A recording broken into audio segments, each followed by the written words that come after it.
তোমরা তো দেখেছো আমরা বাইরে ঘুরতে গিয়েছিলাম, আর গেছিলাম হচ্ছে সমুদ্রের ধারে। মারাত্মক বাজেভাবে ট্যান পড়েছে, আর সেই ট্যানটা যদি না তুলি খুব বাজেভাবে হাত পাগুলোতে বোঝা যাচ্ছে।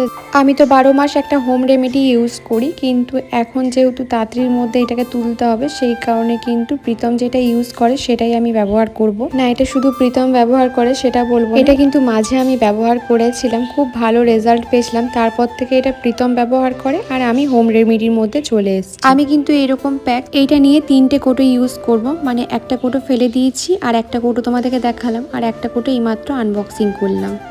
রেজাল্ট যদি বলো ইনস্ট্যান্ট ভীষণ ভালো। হোম রেমেডিতে একটু টাইম লাগে, কিন্তু এটা ভীষণ ভালো। তোমরা চাইলে নিতে পারো, ইউজ করতেও পারো, স্কিনের মধ্যে কোনো রকম কোনো প্রবলেম হয় না। কিন্তু এবার যাদের অ্যাকনে, পিম্পল এসবের সমস্যা আছে তাদের ব্যাপারটা আমি বলতে পারবো না, কারণ আমার কোনোদিনও ছোটোর থেকে অ্যাকনে, পিম্পল এসবের প্রবলেম হয়নি। আর এটা লাগিয়ে ঠিক 15 মিনিট রাখতে হবে। লাগানোর পর একটু হালকা জ্বালা জ্বালা করবে, এটা দেখে ভয় পেয়ে যেও না। এটা আসলে কাজ যখন করে তখন এটা খুব জ্বালা জ্বালা করে, তো এই যে লাগিয়ে আমি 15 মিনিট রেখে দেবো, তারপরে ছেড়ে দেবো। আর এটার রেজাল্ট তোমরা ইউজ করলেই বুঝতে পারবে কতটা ভালো। তবে আমি যেটা ঘরে ডিআইওয়াই প্যাকটা হোম রেমেডি বানিয়ে ইউজ করি সেটা অল টাইপ স্কিনের জন্য রামবানের মতো কাজ করে। আর এটা ইউজ করার পর দেখো ট্যানটা অনেকটাই রিমুভ হয়ে গেছে, আর হালকা দেখো স্কিনটার মধ্যে একটা গ্লো দেয়। ভিডিও স্ক্রিনের মধ্যে প্রোডাক্ট ট্যাগ করা রইলো।